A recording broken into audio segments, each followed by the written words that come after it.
All right, good. Good morning, good afternoon, good evening, whenever you may be watching this. I don't know why this is on mute. Hopefully that isn't an issue. So yeah, I'm continuing my Matthew series here, and today we are going to go through and take a look at Matthew 12. So let me get myself off the screen here.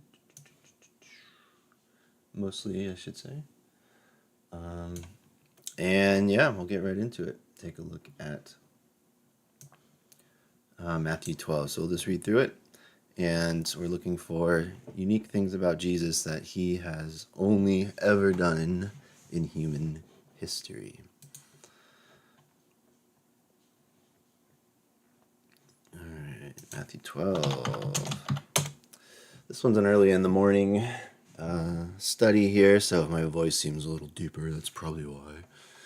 I don't know why I'm talking funny like that, but anyway, let's start reading.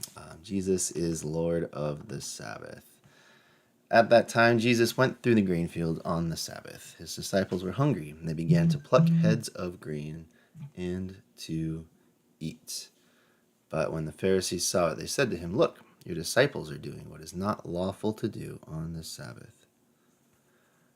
He said to them, "Have you not read what David did when he was hungry, and those who were with him, how he entered the house of God and ate the bread of the presence, which it was not lawful for him to eat, nor for those who were with him, but only for the priests?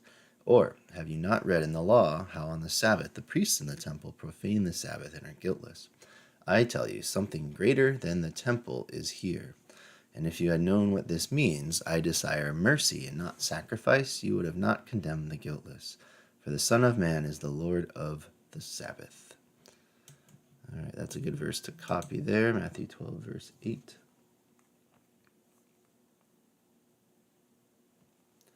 And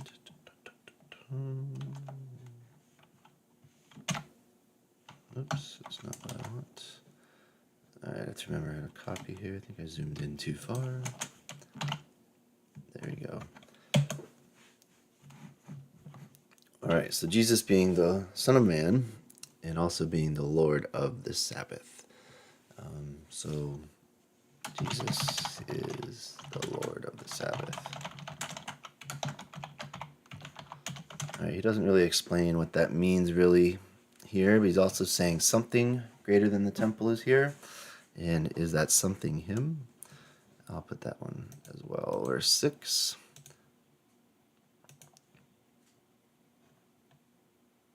Actually, I think I'll copy all three of these verses. It says something, not really someone.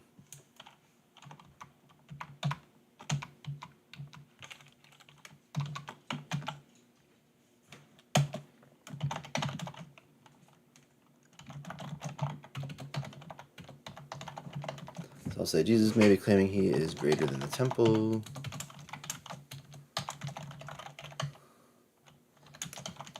Definitely claiming to be Lord of the Sabbath.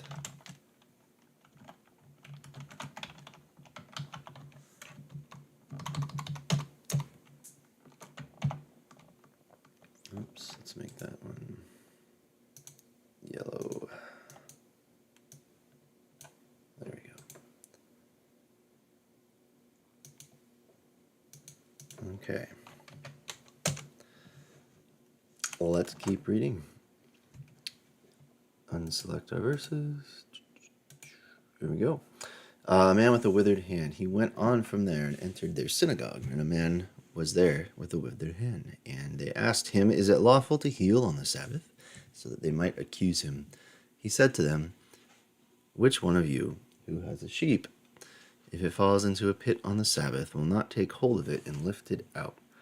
Of how much more value is a man than a sheep? So it is lawful to do good on the Sabbath." Then he said to the man, "Stretch out your hand." And the man stretched it out, and it was restored, healthy like the other. But the Pharisees went out and conspired against him, how to destroy him. Jesus, aware of this, withdrew from there, and many followed him, and he healed them all. and ordered them not to make him known. This was to fulfill what was spoken by the prophet Isaiah. Behold, my servant whom I have chosen, my beloved, with whom my soul is well pleased.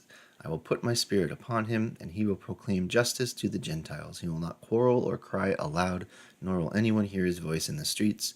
A bruised reed he will not break, and a smoldering wick he will not quench, until he brings justice to victory, and in his name the Gentiles will hope. Then a demon-oppressed man who was blind and mute was brought to him, and he healed him, so that the man spoke and saw. And all the people were amazed and said, "Can this be the son of David?" But when the Pharisees heard it, they said, "It is only by Beelzebul, the prince of demons." Whoops, I scrolled down too much, sorry. Beelzebul, the prince of demons, that this man casts out demons.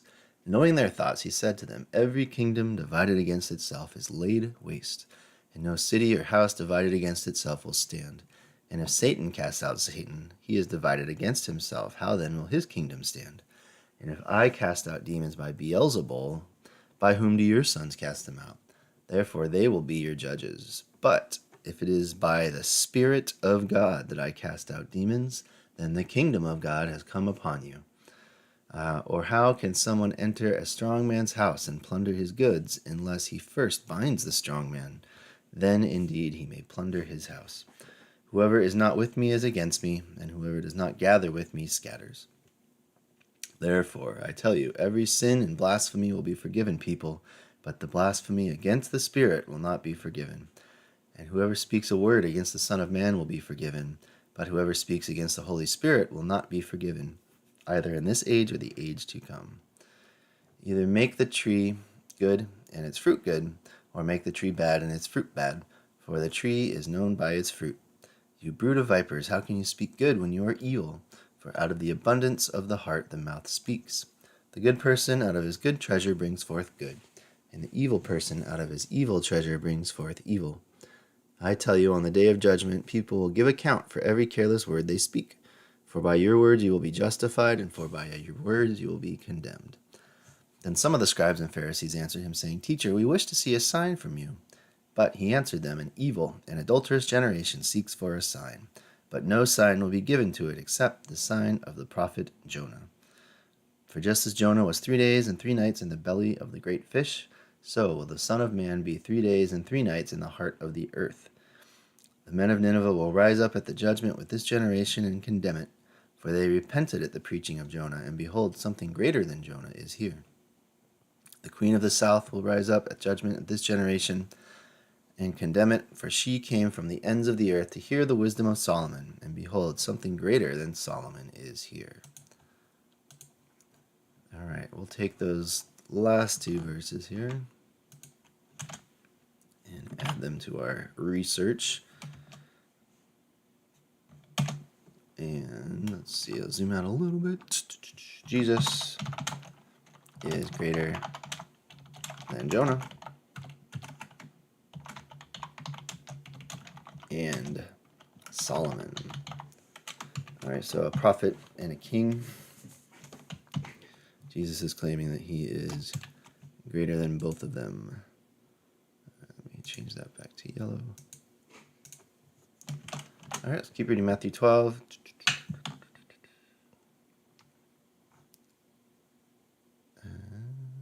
Return of the unclean spirit. When an unclean spirit has gone out of a person, it passes through waterless places seeking rest but finds none.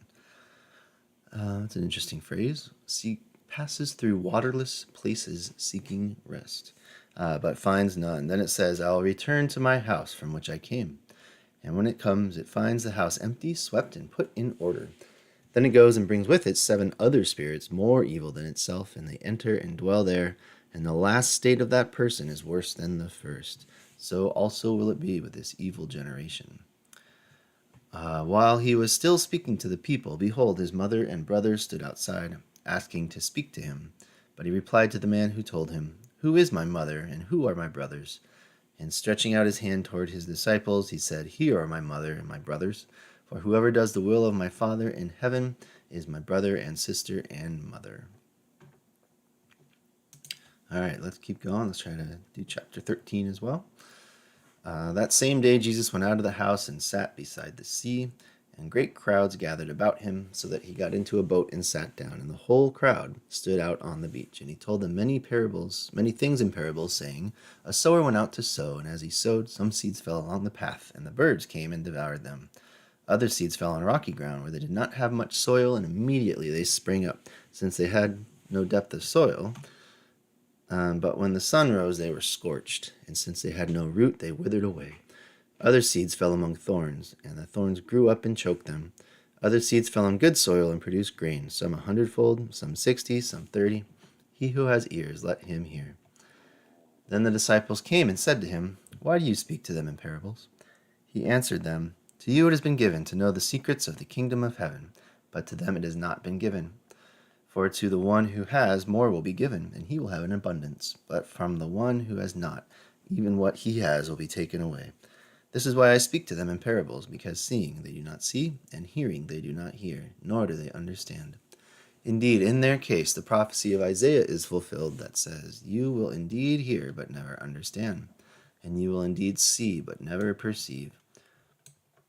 For this people's heart has grown dull, and with their ears they can barely hear, and their eyes they have closed, lest they should see with their eyes, and hear with their ears, and understand with their heart, and turn, and I would heal them.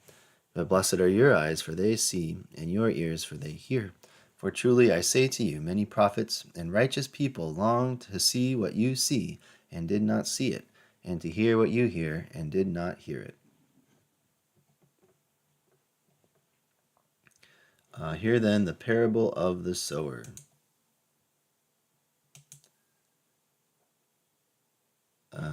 When anyone hears the word of the kingdom and does not understand it, the evil one comes and snatches away what has been sown in his heart. This is Jesus explaining the parable, it looks like here. This is what was sown along the path. As for what was sown on rocky ground, this is the one who hears the word and immediately receives it with joy, yet he has no root in himself, but endures for a while. And when tribulation or persecution arises on account of the word, immediately he falls away. As for what was sown among thorns, this is the one who hears the word. But the cares of the world and the deceitfulness of riches choke the word, and it proves unfruitful. As for what was sown on good soil, this is the one who hears the word and understands it. He indeed bears fruit and yields, in one case 100-fold, in another 60, and in another 30.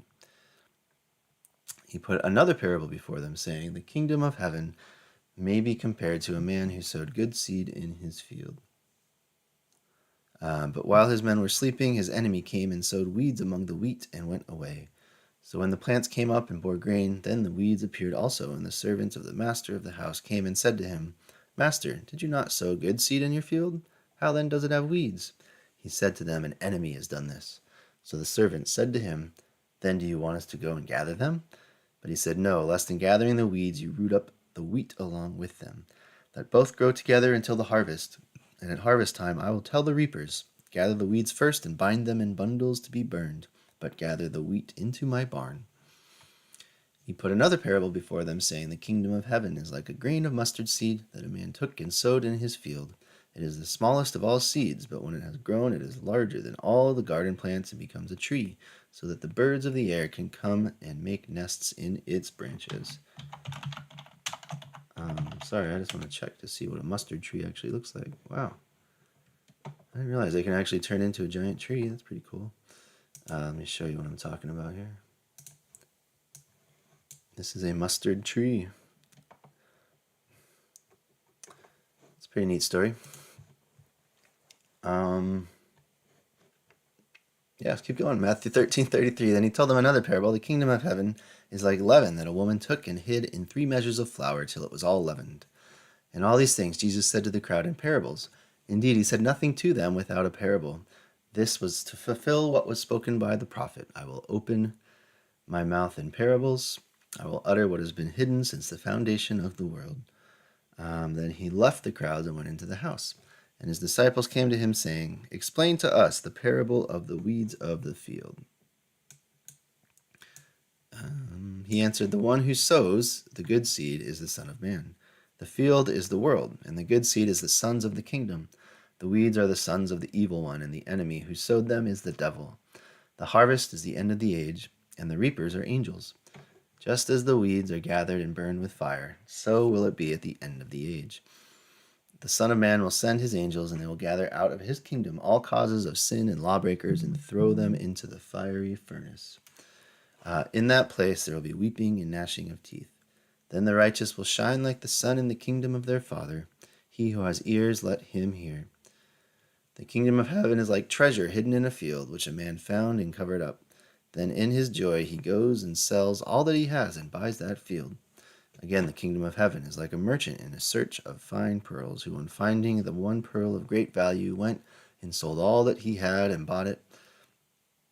Again, the kingdom of heaven is like a net that was thrown into the sea and gathered fish of every kind. And when it was full, men drew it ashore and sat down and sorted the good into containers, but threw away the bad. So it will be at the end of the age. The angels will come out and separate the evil from the righteous and throw them into the fiery furnace. In that place there will be weeping and gnashing of teeth. Have you understood these things? Have you understood all these things? They said to him, Yes. And he said to them, Therefore, every scribe who has been trained for the kingdom of heaven is like a master of a house, who brings out of his treasure what is new and what is old. And when Jesus had finished these parables, he went away from there. And coming to his hometown, he taught them in their synagogue, so that they were astonished and said, Where did this man get this wisdom and these mighty works? Is not this the carpenter's son? Is not his mother called Mary? Are not his brothers James and Joseph and Simon and Judas? And are not all his sisters with us? Where then did this man get all these things? And they took offense at him. And Jesus said to them, A prophet is not without honor, except in his hometown and in his household. And he did not do many mighty works there because of their unbelief. All right, so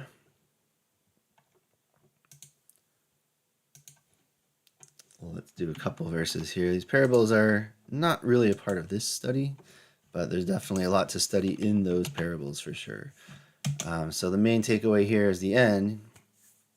They were astonished at his teaching, and Jesus was a man of wisdom and mighty works. I think that's a fair statement. And if you combine that with the one before, greater than Solomon, in his works, Solomon built all kinds of great things. Jesus did not build anything physically, although he was a carpenter, but he wasn't known for that. He was building something spiritual. All right, and we can do one more chapter here. All right, Matthew 14. Death of John the Baptist. At that time, Herod the Tetrarch heard about the fame of Jesus, and he said to his servant, This is John the Baptist. He has been raised from the dead. That is why these miraculous powers are at work in him. For Herod had seized John and bound him and put him in prison for the sake of Herodias, his brother Philip's wife, because John had been saying to him, It is not lawful for you to have her. And though he wanted to put him to death, he feared the people, because they held him to be a prophet. But when Herod's birthday came, the daughter of Herodias danced before the company and pleased Herod, so that he promised with an oath to give her whatever she might ask. Prompted by her mother, she said, Give me the head of John the Baptist here on a platter. I don't know why that's her voice, but I can picture it being that. And the king was sorry, but because of his oaths and his guests, he commanded it to be given. He sent and had John beheaded in the prison, and his head was brought on a platter and given to the girl, and she brought it to her mother. And his disciples came and took the body and buried it, and they went and told Jesus. And when the crowds heard this, he withdrew from there in a boat to a desolate place by himself. But when the crowds heard it, they followed him on foot from the towns. When he went ashore, he saw a great crowd, and he had compassion on them and healed their sick. Now when it was evening, the disciples came to him and said, This is a desolate place, and the day is now over. Send the crowds away to go into the villages and buy food for themselves. But Jesus said, They need not go away. You give them something to eat. And he said to them, We have only 5 loaves here and 2 fish. And he said, Bring them here to me. Then he ordered the crowds to sit down on the grass, and taking the 5 loaves and the 2 fish, he looked up to heaven and said a blessing. Then he broke the loaves and gave them to the disciples, and the disciples gave them to the crowds. And they all ate and were satisfied, and they took up 12 baskets full of the broken pieces left over. And those who ate were about 5,000 men, besides women and children. Immediately he made the disciples get into the boat and go before him to the other side, while he dismissed the crowds. And after he had dismissed the crowds, he went up on the mountain by himself to pray. When evening came, he was there alone. But the boat this time was a long way from the land, beaten by the waves, for the wind was against them. And on the fourth watch of the night he came to them walking on the sea. But when the disciples saw him walking on the sea, they were terrified and said, "It's a ghost!" And they cried out in fear. But immediately Jesus spoke to them, saying, "Take heart, it is I. Do not be afraid." And Peter said, "Lord, if it is you, command me to come to you on the water." And he said, "Come." So Peter got out of the boat and walked on the water and came to Jesus. But when he saw the wind, he was afraid, and beginning to sink, he cried out, "Lord, save me." Jesus immediately reached out his hand and took hold of him, saying to him, "O you of little faith, why did you doubt?" And when they got into the boat, the wind ceased. And those in the boat worshipped him, saying, "Truly, you are the Son of God." All right, definitely a few things there. One second.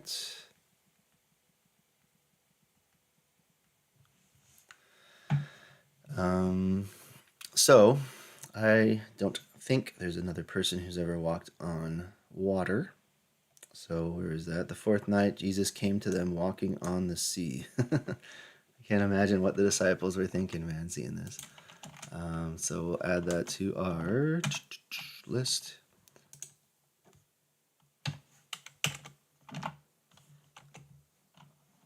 Jesus walked on water.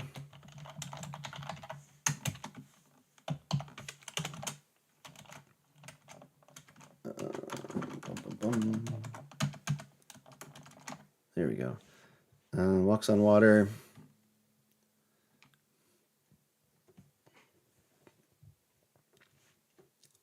And then he is worshipped as well.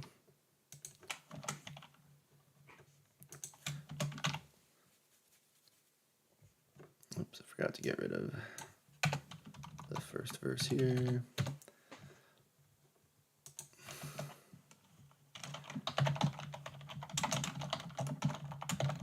Worshipped as the Son of God by the disciples, I would add.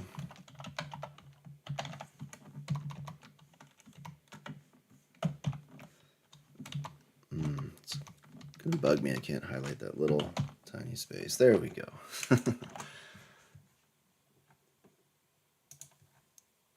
All right, so good story. And we'll finish the last three verses here. Jesus heals the sick in Gennesaret. And when they had crossed over, they came to land at Gennesaret. And when the men of that place recognized him, they sent around to all that region and brought to him all who were sick, and implored him that they might only touch the fringe of his garment, and as many as touched it were made well. All right, so you could say, I guess we could take that one.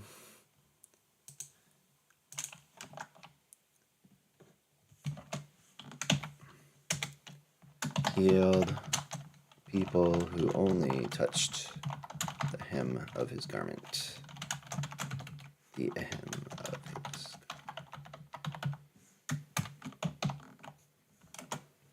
All right, we're halfway through Matthew. Let's go for more than half. Traditions and commandments. Then Pharisees and scribes came to Jesus from Jerusalem and said, "Why do your disciples break the traditions of the elders? For they do not wish to wash. For they do not wash their hands when they eat." He answered them, "And why do you break the commandment of God? For the sake of your tradition. For God commanded, 'Honor your father and mother,' and whoever reviles father or mother must surely die.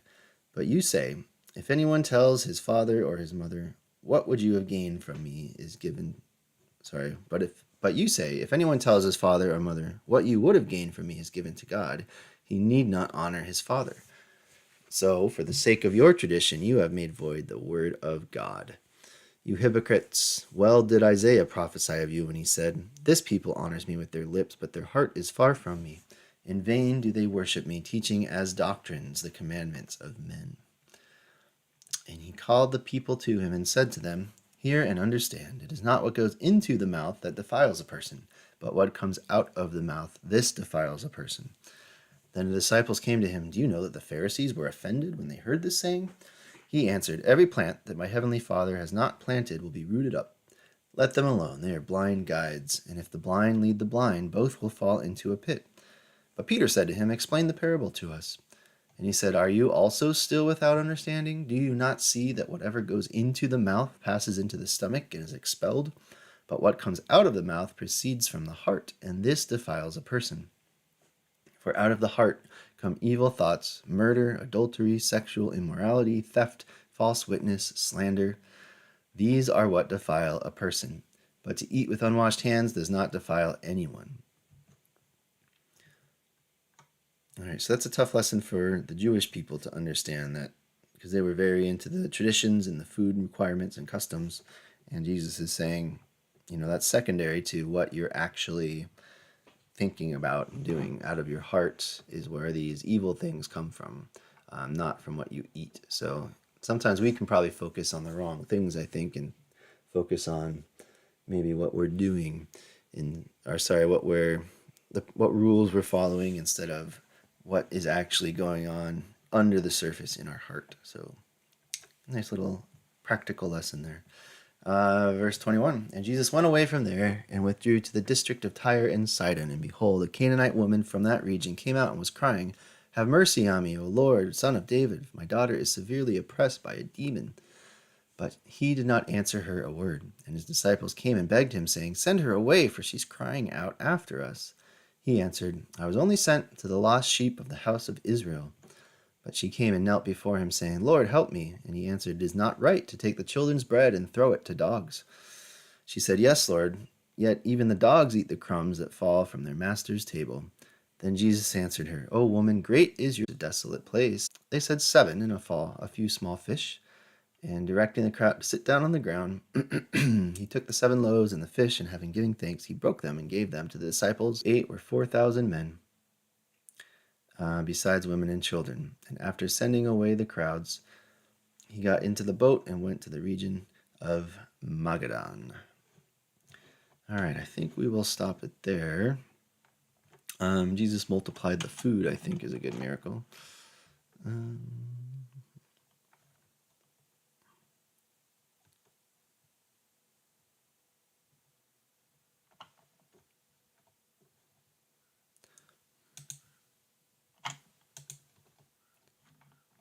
So we'll copy this one here.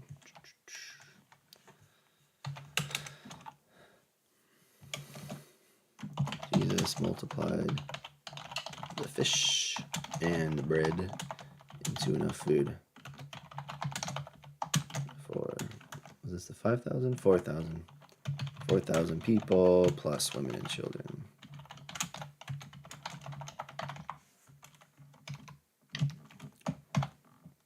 All right, so I think we're going to call it here. Hope everyone enjoyed it, and I'll be back soon to keep going through Matthew.